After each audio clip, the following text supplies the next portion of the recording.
오늘 하나님의 말씀은 누가복음 1장에 있는 말씀입니다. 누가복음 1장 28절부터 누가복음 1장 26절부터 38절의 말씀입니다.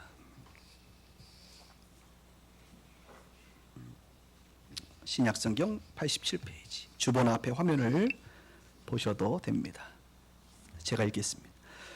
여섯째 달에 천사 가브리엘이 하나님의 보내심을 받아 갈릴리 나사렛이란 동네에 가서 다윗의 자손 요셉이라 하는 사람과 약혼한 처녀에게 이르니 그 처녀의 이름은 마리아라. 그에게 들어가 이르되 은혜를 받은 자여 평안할지어다. 주께서 너와 함께 하시도다 하니 처녀가 그 말을 듣고 놀라 이런 인사가 어찌함인가 생각하매 천사가 이르되 마리아여 무서워하지 말라. 내가 하나님께 은혜를 입었느니라. 보라 내가 잉태하여 아들을 낳으리니 그 이름을 예수라 하라. 그가 큰 자가 되고 지극히 높으신 이의 아들이라 일컬어질 것이요 주 하나님께서 그 조상 다윗의 왕위를 그에게 주시리니 영원히 야곱의 집을 왕으로 다스릴 것이며 그 나라가 무궁하리라. 마리아가 천사에게 말하되 나는 남자를 알지 못하니 어찌 이 일이 있으리이까. 천사가 대답하여 이르되 성령이 내게 임하시고 지극히 높으신 이의 능력이 너를 덮으시리니 이름으로 나실 바 거룩한 이는 하나님의 아들이라 일컬어지리라. 보라 내 친족 엘리사벳도 늙어서 아들을 배었느니라.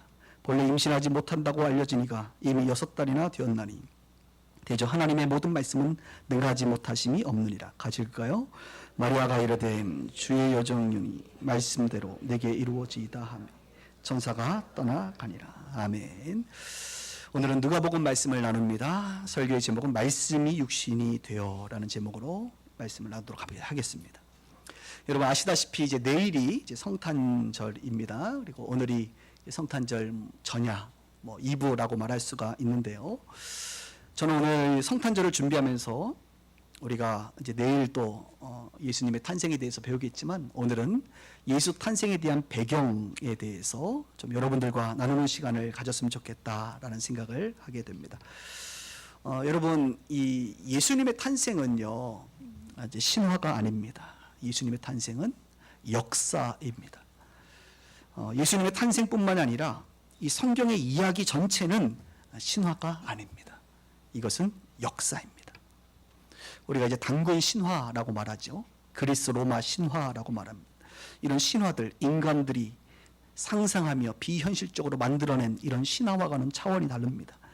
우리 성경의 말씀은 신화가 아니라 역사입니다. 역사는 시간 속에 펼쳐지는 것입니다. 인간의 역사와 시간 속에 하나님께서 찾아오신 것입니다. 하나님의 아들 예수 그리스도를 우리 가운데 주신 것, 이것이 바로 예수님의 탄생에 관련된 이야기입니다. 성경을 여러분들이 보시면 신구약 성경이 있는데 성경 전체의 연도를 우리가 측정한다고 하면 보통 한 6천에서 7천 년도를 우리가 이제 이야기를 합니다. 하나님께서 7일 동안 6일 동안 창조하신 그 연수에 대해서는 우리가 잘 알지 못해요. 그리고 노아홍수 이후에라든지 이전에 여러 가지 좀 복잡한 일들이 있습니다. 그러나 성경에 나와 있는 인물들의 어떤 삶과 죽음에 대한 연수들을 다 더하기 시작하면 약 6천에서 7천 년 정도가 됩니다. 특별히 창세기 1장부터 50장까지 내용이 있는데 이 창세기만 보더라도 약 2200년에 걸쳐 사람들의 태어남과 죽음에 대한 이야기를 다루고 있습니다. 그러니까 2200년 플러스 한 알파 정도 되겠죠. 그리고 출애굽기만 하더라도 430년과 또 한 40년 정도 이렇게 또 시간들을 보내게 됩니다. 그리고 구약 성경의 마지막인 말라기가 마지막에 있는데요. 말라기 성경까지 보면 약 4000년 정도의 구약의 시간들을 우리가 계산할 수 있다 이렇게 말할 수가 있겠습니다. 예수님께서 언제 이 땅에 태어나셨는가? 그것은 학자들마다 의견이 조금 다르지만 대부분은 BC 4년 정도라고 말합니다. BC 4년에 예수님께서 탄생하셨죠. 4년부터 3년, 2년, 1년, 0년은 없으니까 바로 AD 1년으로 넘어가게 됩니다. 예수님께서 AD 30년에 십자가에 못 박혀 돌아가셨습니다. 그러니까 예수님의 생애는 약 33년 정도라고 말할 수가 있겠습니다. 그리고 우리가 살고 있는 시대는 2017년도입니다. AD 2017년도. 그러니까 구약 4000년과 신약 시대 2000년 조금 넘어가면 우리는 한 6000년에서 7000년 정도의 성경을 통하여 역사적 시간을 확인할 수가 있는 것이죠. 지금 제가 계속 시간에 대해서 말하고 있는 것은 다른 것이 아니라 우리가 믿고 있는 이 성경의 이야기는 신화가 아니라 역사적 사실을 근거로 한 실제라고 하는 것을 말씀드리고 있는 것입니다. 특별히 구약성경 4,000년의 시간 동안 하나님께서는 창조의 역사를 펼쳐주셨고 인간의 타락의 이야기가 담겨져 있고 그 이후부터 줄기차게 아브라함을 통하여부터 시작된 본격적인 하나님의 구원의 이야기가 펼쳐지기 시작됩니다. 죄인인 인간들을 찾아오시고 완전한 구원, 예수님을 통하여 십자가를 통하여 완전한 구원을 이루시기까지 우리 하나님께서는 하나님의 백성들과 특별히 선지자들을 통하여 예수님께서 오실 것이다, 그 구원자가 오실 것이다 라고 하는 그 메시지, 말씀을 끊임없이 예언으로 예고해 주시기 시작합니다. 그리고 그 예언의 마지막이 우리가 알고 있는 구약의 마지막인 말라기라는 성경입니다. 재밌는 것은 이 말라기가 끝나고 나서 그 다음 성경이 마태복음이죠. 마태, 마가, 누가, 요한복음, 사복음서라고 말할 수 있는데 그 사복음서 1장에 등장하는 이야기들까지의 시간이 무려 400년 정도의 시간이 걸립니다. 그러니까 하나님은 성경을 통하여 구약의 수많은 사람들과 시간 속에서 메시아, 구원자에 대해서 예고해 주셨는데 그 예고가 단절된 시간이 400년입니다.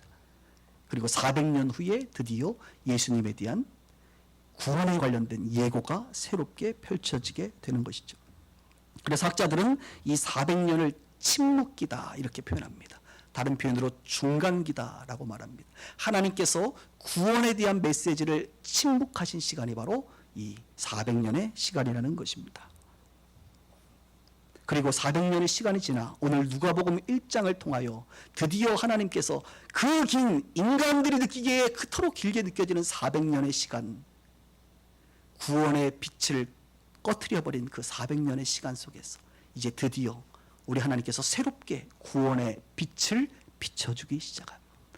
긴 어둠의 터널을 지나 새로운 빛을 만나는 것처럼 긴 어둠의 이 시간을 지나 새벽을 맞이하는 것처럼 400년의 시간 동안 정치도 경제도 사회도 문화도 교육도 환경도 건축물도 수많은 것들은 바뀌어왔지만 하나님에 대한 하나님의 자녀 예수 그리스도를 통하여 우리를 구원하시는 구원에 대한 메시지가 이제 멈춰버린 상태에서 새롭게 오늘 드디어 저와 여러분들에게 다시 예고를 해주시기 시작한다는 것이죠.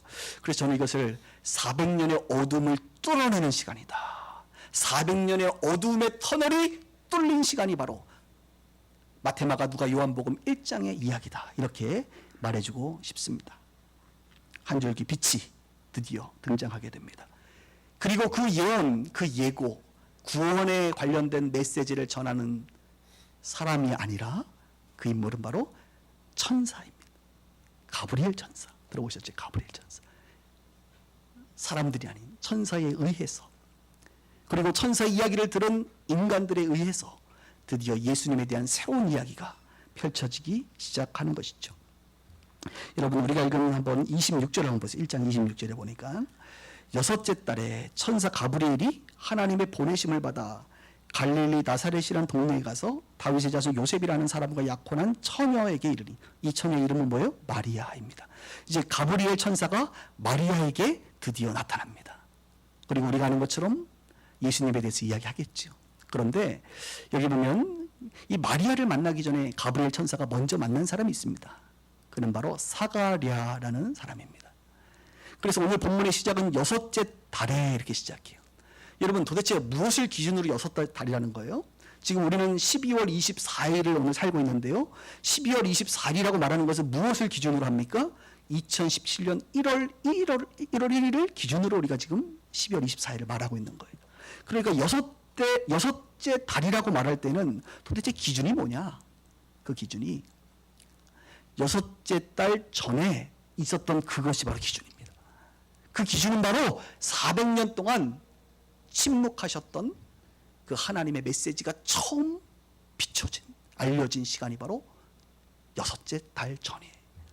그때에 우리가 아는 것처럼 가브리엘은 사가랴라는 사람에게 먼저 말을 하게 됩니다. 그러면 이제 오늘 여섯째 달이 중요한데요. 오늘 설교에 여섯째 달 전에 처음에 메시지를 들은 사가랴에 대한 이야기인데요. 그 사가랴의 아들이 이제 결국은 세례 요한이라는 사람으로 이제 태어나게 됩니다. 그 세례 요한.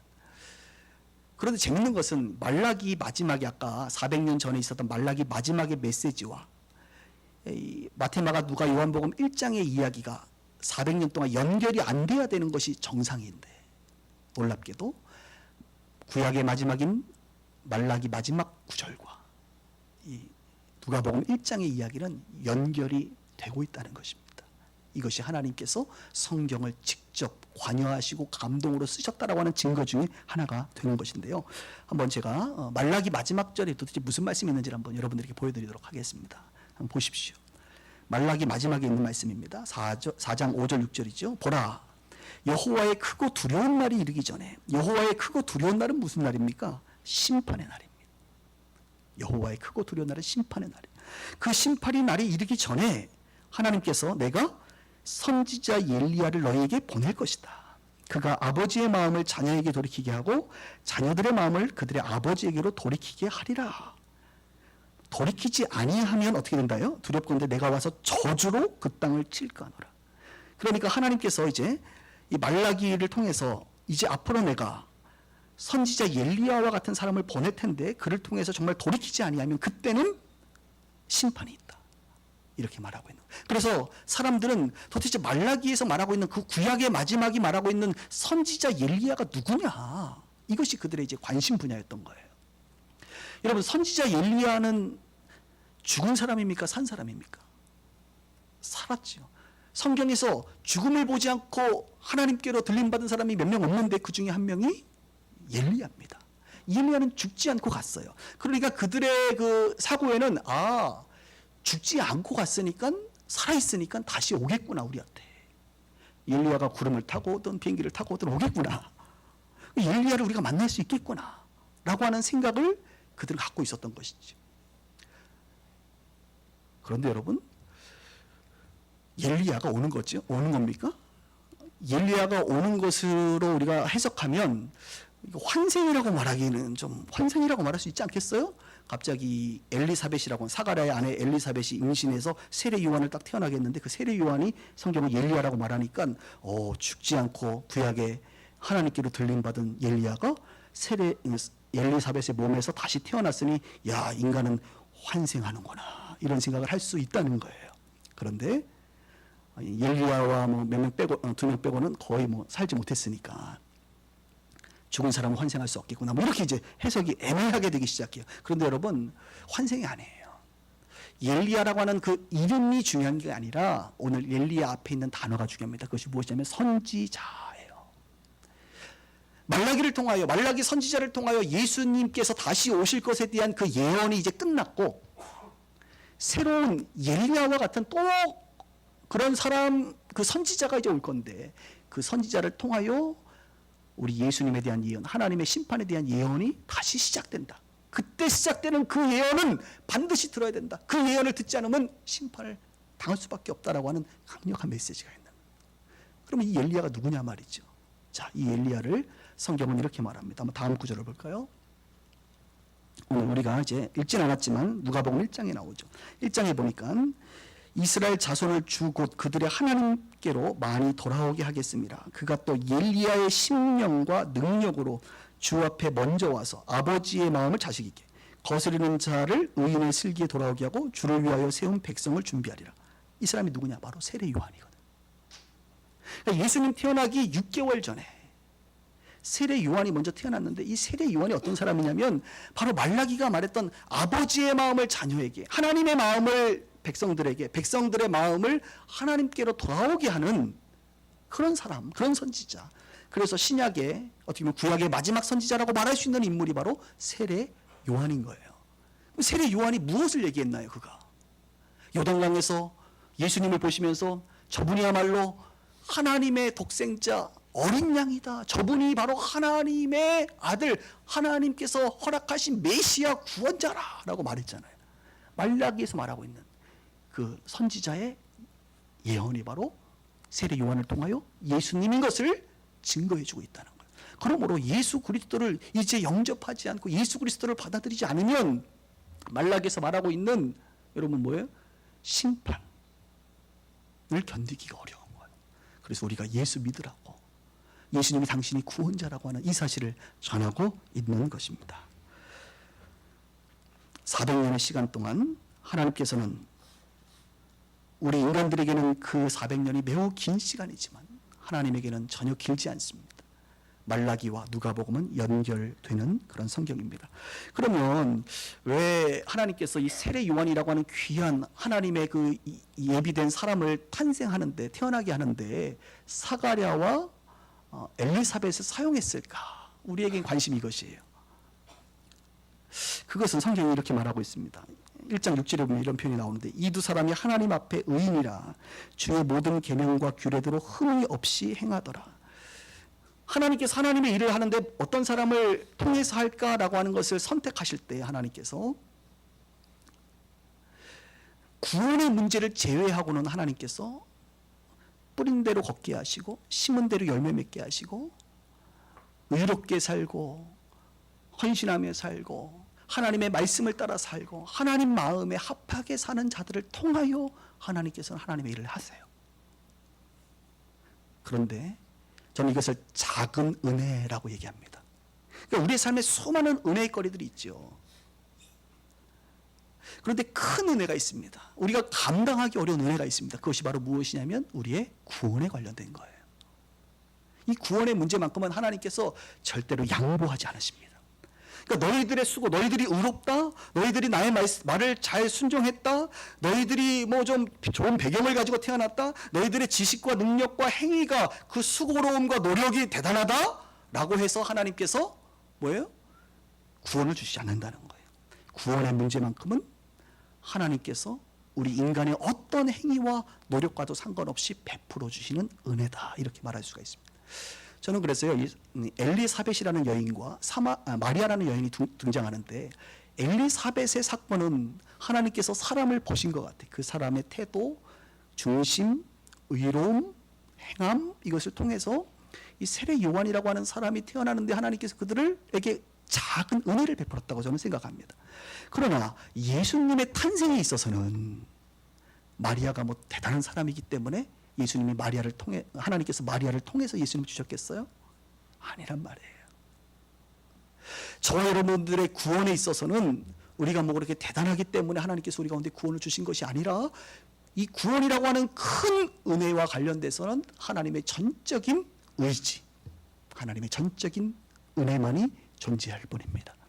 그래서 우리로 하여금 하나님께서는 예수 믿고 난 이후에 이 구원이 하나님으로부터 왔습니다 라고 하는 그 고백을 하나님은 반드시 듣기를 원하시고, 인류 모든 인간의 구원의 문제에 있어서는 하나님의 은혜가 아니고서는 불가능하다라고 하는 것을 주님께서는 양보하지 않으신다는 거예요.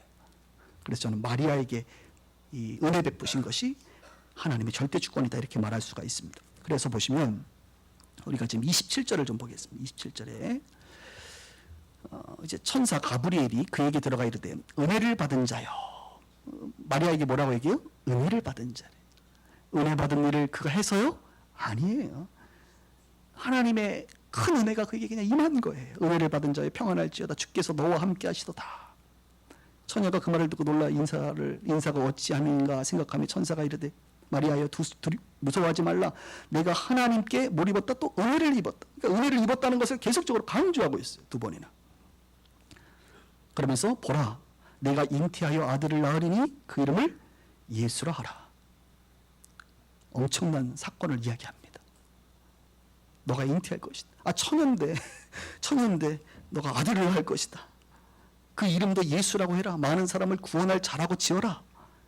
그러면서 예수님의 실체를 말합니다. 그가 큰 자가 되고 지극히 높은 이 아들, 지극히 높으신 분은 누구예요? 하나님이시잖아요. 하나님의 아들이라 일컬을 것이요, 주 하나님께서 그 조상 다윗의 왕위를 그에게, 다윗의 그 왕권을 너가 태어나게 하는 그 아들에게 줄 것이고, 영원히 야곱의 집을 왕으로 다스릴 것이며 그 나라가 무궁하래. 그 나라가 무궁할 것이다, 이렇게 말하고 있어요. 마리아가 천사에게 말하되 나는 남자를 알지 못하니 어찌 일이 있겠습니까? 이게 말이 안 되는 거 아닙니까? 내가 지금 잘못 들은 거 아닙니까? 이게 천사 맞아요? 이거 귀신 아니야? 마귀 아니야? 뭐 이렇게 생각할 수 있겠어요. 그래서 천사가 대답하여 뭐라고 얘기해? 성령이 내게 임하시고 지극히 높으신 이의 무엇이? 능력이, 하나님의 능력이 너를 덮게 될 것이다. 이러므로 나실 바 거룩한 이는 하나님의 아들이라 일컬어지리라. 자, 마리아가 이 말을 듣고 충격을 받았어요. 도대체 이것이 정말인가라고 하는 것을 확증하기 위해서 하나님께서 6개월 전에 바로 이 사가랴와 엘리사벳에게 세례 요한을 임신하게 합니다. 그러면서 보라, 내 친족 엘리사벳도 늙어서 아들을 배웠느니라. 본래 임신하지 못한다고 알려진 이가 이미 6달이 되었다. 가서 확인해 봐라. 대저 하나님의 모든 말씀은 능하지 못하심이 없느니라. 마리아가 이르되 주여 여종의 말씀대로 내게 이루어지이다 하매 천사가 떠나가니라. 여러분, 원래 사가랴와 엘리사벳은 나이가 많고 늙어서요 아이를 가질 수가 없는 상태였어요. 그런데 이 사가랴가 성전에서 제사장 출신이거든요. 그래서 성전에서 기도를 할 때 그 오랜 시간 동안 아이 갖기를 원하는 그 기도의 마음을 하나님께서 그의 삶을 통하여 응답해 주셨고 세례 요한이 태어났는데, 그래서 마리아가 이 가브리엘 천사의 말이 사실인가 해서 그의 친족 엘리사벳을 찾아갔더니 정말 6개월이면 얼마큼 배가 나왔어요? 이 정도는 아닌가요? 한 이만큼 배가 나온 거예요. 이게 어찌된 일이냐? 내가 임신했다. 천사가 말한 그 사실이 현실에 그대로 반영되고 있음을 그는 깨닫고, 아, 나에게 말씀하신 천사의 말은 사실이구나. 사실이구나. 그것을 그가 확인하게 됩니다. 저는 여러분들에게 이렇게 말씀드리고 싶어요. 하나님의 은혜를 사모하라, 이렇게 말씀드리고 싶습니다. 하나님의 은혜를 사모하라. 그럼 하나님께서 어떤 사람에게 은혜 베푸시느냐? 하나님 마음에 합한 삶을 살아가는 자입니다. 하나님 앞에 살아가는 사람. 사가랴가 기도했던 것처럼, 사가랴가 자신의 삶을 경건하게 하나님 앞에 살아갔던 것처럼, 우리의 삶과 우리의 기도가 하나님 앞에 상달이 될 때에 하나님께서 우리 가운데 은혜를 베푸세요. 저는 이 은혜를 작은 은혜다, 이렇게 말하고 싶습니다. 그러나 큰 은혜 베푸시는 것 있죠. 그것은 우리의 의지와는 상관없이 하나님께서 일방적으로 주시는 은혜입니다. 이것을 에베소서 2장 8절과 9절은 말합니다. 너희는 그 은혜에 의하여 믿음으로 말미암아 구원을 받았으니 이것은 너희에게서 난 것이 아니요 하나님의 선물이라. 행위에서 난 것이 아니니 이는 누구든지 자랑하지 못한. 믿음으로 말미암아 구원받긴 했어요. 우리가 믿어서 구원받았어요. 그런데 그 믿음도 어디서 왔다고요? 은혜에 의하여, 은혜로 말미암아 온 것이다. 여러분, 어떻게 예수 믿었나요? 여러분, 예수 믿으실 때에 내가 믿은 거 아니에요, 목사님? 아니요. 믿도록 하신 분이 하나님이신데 하나님의 은혜가 있었기 때문에 믿을 수 있었어요. 여러분, 교회 오셨는데, 교회 오서 우리가 예수 믿었잖아요. 교회 와서 예수 믿었는데, 아니요. 교회 오게 하신 분이 예수님이시기 때문에 여러분들이 예수를 믿게 된 것이. 아니, 내가 신앙생활에서, 아니면 누군가 나에게 복음을 전해줘서 내가 예수 믿은 거 아닌가요? 물론이죠. 그러나 여러분들이 신앙생활 할 수 있도록 마음을 주시고 누군가 여러분에게 복음을 전하도록 역사하신 분이 누구시냐? 하나님이시라 이거예요. 그것이 하나님의 은혜입니다. 우리 구원의 문제에 있어서는 하나님께서 절대 양보하지 않아요. 오직 그분이 주권적으로 역사하셔서 저와 여러분들의 입술로 하여금 하나님, 뭐 내가 잘나서 예수 믿었지, 내가 구원받았지, 내가 좀 그때 믿기로 결정했기 때문에 내가 믿었지. 아니요. 하나님은 구원의 문제만큼은 이 큰 은혜와 관련돼서는 절대 양보하지 않아요. 자랑할 것이 없게 하신다고 말하잖아요. 하나님의 선물이다라고 말하잖아요. 오늘 이것이 있는 저와 여러분은 하나님의 선물을 받은 자들인 줄 믿습니다. 네. 우리가 이 마리아처럼 말이죠. 예수님을 또 이렇게, 혹시 처녀들 있으면 여기, 목사님 제가 기도하면 될까요? 되게 뭐가 돼? 안 돼요. 예수님은 여러분 통해서 안 나옵니다. 이미 다 오셨고. 이게 구원의 문제만큼 하나님의 절대적인 주권이라 이거예요. 이 마리아에게 하나님께서 하신 것이 무엇이냐면 말씀인데요. 오늘 설교의 제목이 말씀이 육신이 되었는데, 여기 31절을 다시 한번 보겠습니다. 보라, 내가 잉태하여 아들을 낳으리니 그 이름을 예수라 하라. 이렇게 성경이 말하고 있어요. 마리아에게 주님께서 말씀하셨습니다. 400년의 침묵을 깨고 사가랴에게 말씀하시고 400년 6개월의 시간을 깨고 드디어 마리아에게 말씀하셨어요. 말씀. 마치 구약의 수많은 선지자들에게 예수 그리스도에 대해서 말씀했던 것처럼 오늘 마리아에게 말씀했습니다. 그리고 하나님의 말씀은 여러분 반드시 열매를 맺게 됩니다. 하나님의 말씀은 역사 속에 실제가 되는 거예요. 그 증거는 성경에 너무나도 많습니다. 창세기 1장만 보더라도 태초에 하나님이 천지를 창조했는데 하나님께서 다 말씀으로 했잖아요. 하나님 말씀, 빛이 있으라. 말씀은 곧 빛의 실제가 나타나는 거예요. 해와 달과 별은 있을지어다 말하면 그 해와 달과 별이 실제로 존재하게 되는 거라고요. 말씀은 실제거든요. 생물, 식물, 새, 물고기들 하나님께서 말씀하시는 순간 그것들이 다 실제가 되거든요. 하나님의 말씀은 실제거든요, 여러분. 이게 하나님의 능력입니다. 처녀의 몸에 아이가 생기는 것은 불가능한 일이지만 하나님께서 말씀하시는 순간 그것은 실제가 되기 때문에 마리아의 몸에서 잉태가 되는 거예요. 그리고 그 말씀이 마지막에 우리 가운데 육신이 되어 말씀을 선포하니까 그 말씀이 육신이 되어 오신 분이 누구십니까? 예수 그리스도. 그래서 요한복음 1장은 이렇게 말하잖아요. 말씀이 육신이 되어 우리 가운데 거하심에, 우리 가운데 거하신다는 거예요. 그분이 어떻게 거하게 됐느냐, 다른 게 아니라 하나님의 말씀이 선포됐고 그 말씀이 구약에서 수많은 사람들을 통하여 선포됐다 이거예요. 그리고 오늘 성탄절을 맞이하는 이쯤에 우리에게 말하고 있는 것입니다.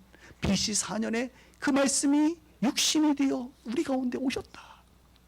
그러니 우리가 그를 볼 때 그의 영광을 보게 되고, 그 영광은 아버지 하나님의 독생자의 영광이고 그분에게는 은혜와 진리가 충만하다. 그분을 영접하라. 영접하는 자, 곧 그 이름을 믿는 자들에게 하나님의 자녀가 되는 놀라운 권세를 우리 주님께서 약속하셨다. 이게 다 어디서? 하나님의 말씀에서 시작돼요. 구약 4,000년 동안 성경은 끊임없이 예수님에 대한 예언을 했지요. 여러분이 다는 모르시지만 부분 들었던 부분들이 있을 것입니다. 몇 가지만 얘기하면 이런 것들입니다. 창세기 3장에서부터 시작해서 여자의 후손이 뱀의 후손의 머리를 상하게 할 것이다. 이것이 벌써 첫 번째 예언인 거예요. 여자의 후손은 누굽니까? 예수님이에요. 뱀의 후손은 이 마귀 사탄입니다. 그들의 머리를 상하게 할 분이 바로 예수님이시다. 아브라함의 씨가 대적의 문을 차지하리라. 아브라함의 씨가 누구십니까? 예수님이세요. 그 예수님께서 대적들의 문을 차지하게 된다는 것입니다. 이사야 말씀 잘 아시죠? 그가 찔림은 우리의 허물 때문이요 상함은 우리의 죄악 때문이라. 그가 징계를 받음으로 우리가 평화를 누리고 그가 채찍에 맞음으로 우리가 나음을 입었다. 이게 다 누구에 대한 이야기예요? 예수님에 대한 이야기예요. 심지어는 시편에 보면 이런 표현이 나옵니다. 그 예수님 그분의 겉옷을 나누며 속옷을 제비 뽑으리라. 예수님께서 십자가에 죽으시고 나서 그 군사들이 했던 행동들 아닙니까? 이런 모든 것들, 예수님의 탄생에서부터 시작해서 예수님의 삶, 예수님의 죽으심, 예수님의 부활, 예수님의 다시 오심에 대해서 4,000년 동안의 구약의 이야기는 끊임없이 예언되어 왔고 400년 동안 단절되었던 그 예언의 메시지가 오늘 누가복음 1장에서 사가랴를 통하여, 마리아를 통하여 너희들이 기다리고 기다렸던 그 메시아, 구약에서 예언했던 그 메시아가 드디어 오셨다. 그분이 바로 우리가 지금 믿고 있는 예수 그리스도다. 이렇게 말하고 있습니다. 마리아, 너의 몸을 통하여 그분이 오실 것이야. 그분은 하나님의 아들이야. 그분은 다윗의 왕위를 이어갈 자야. 그분의 나라는 무너지지 않아. 그분의 나라는 영원한 거야. 너희들이 그 예수를 받아들여. 너희들이 그 예수를 영접해. 너희들이 그 예수를 따라 그 예수를 너희의 주인으로 모시란 말이야. 이렇게 말하고 있는 것이죠. 저는 내일 우리가 성탄절을 맞이하면서 여러분 내일 교회 또 오셔야 돼요.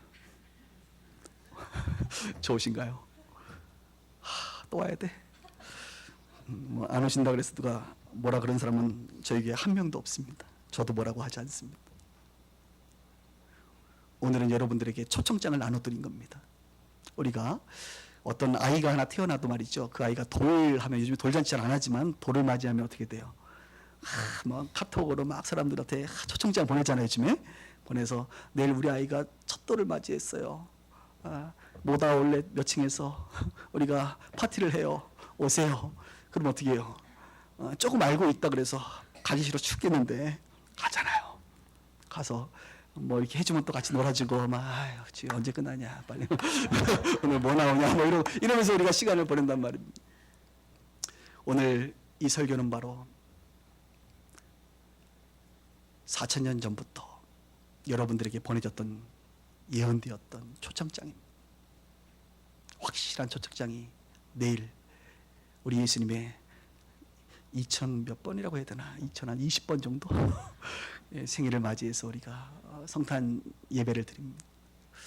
이때 여러분들이 오셔서 예배했으면 좋겠어요. AD와 BC를 나누신 역사의 주인공 되신, 내가 그분을 알지도 못했고 죄와 사망과 어둠 가운데 헤매고 있을 그때에 이미 하나님께서는 오랜 시간 동안 저와 여러분들을 구원하시기 위하여 작정하시고 그분을 보내시고, 우리의 행위도 아니고 능력도 아니고 오직 그분의 절대적인 은혜로 말미암아 우리를 구원하시는 이 하나님의 놀라운 계획 속에 저와 여러분들이 있음을 믿고 이 예수님께 감사와 영광을 올릴 수 있는 성탄절이 되기를 주님의 이름으로 축복합니다. 우리 예수님은 하늘 보좌를 버리시고 말씀이 육신이 되어 이 땅에 오신 분이십니다. 저는 그런 면에서 요즘 성탄절 분위기가 좀 나요, 안 나요? 제가 명동은 안 나가봐서 모르겠는데 요즘에 밖에 보니까 뭐 캐롤도 없고 뭐 트리도 이 정도 급의 트리 본 적이 별로 없는 것 같아요. 없고 뭐 아무것도 없는 것 같아요. 그 흔한 산타도 요즘은 안 보이고 루돌프는 어디 갔는지 지금 파업하는지 안 보여요. 보니까 너무 썰렁합니다. 한편으로 이런 생각을 해요. 잘됐다.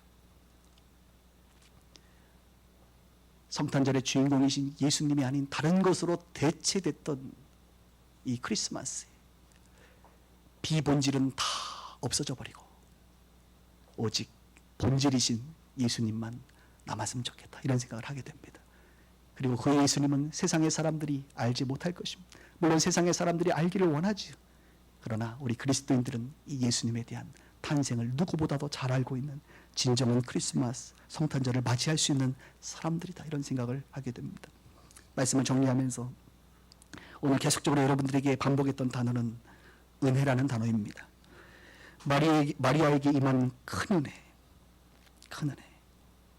그 은혜의 약속은 무엇이죠? 바로 메시아 예수의 탄생입니다. 여러분들에게도 하나님께서는 은혜 베푸시기를 원합니다. 여러분들에게도 하나님은 약속하신 바가 많습니다. 가장 큰 은혜는 예수님을 영접하는 은혜였고, 그 이후에 사가랴에게 하나님께서 작은 은혜를 주셨던 것처럼 저와 여러분들의 인생에도 끊임없이 주님께서는 말씀하심으로 그 말씀이 실제가 되어 열매 맺게 하시는 은혜를 우리 가운데 베풀어 주십니다. 연말을 보내면서 여러분들 마음 가운데 여러 가지 기도 제목이 있는 줄 압니다. 여러 가지 아픔도 있고 눈물도 있고 하나님의 도움이 필요한 것들도 있고, 마치 사가랴가 성전에서 여전히 아이 낳는 것을 포기하지 않고 기도했던 것처럼 여러분들 가운데 기도해야 될 많은 것들이 있을 줄 압니다. 목사로서 축복하며 기도하기는 그 여러 가지 여러분들의 기도의 제목 가운데 하나님께서 작은 은혜 베풀어 주시기를 원합니다. 하나님께서 여러분들에게 주셨던 그 수많은 약속들을 다시 한번 확인하시고 그 약속이 믿어 확실하게 실존할 수 있음을 여러분들이 오늘도 확인하면서 약속을 잊어버리는 한 해가 아니라 약속을 확증하는 그런 한 해로 맞이할 수 있기를 주님의 이름으로 축원합니다. 말씀 모으신 예수님, 말씀의 육신 되신 예수님을 찬양하며 오늘 같이 한번 기도하며 나아갑니다. 기도하겠습니다. 하나님,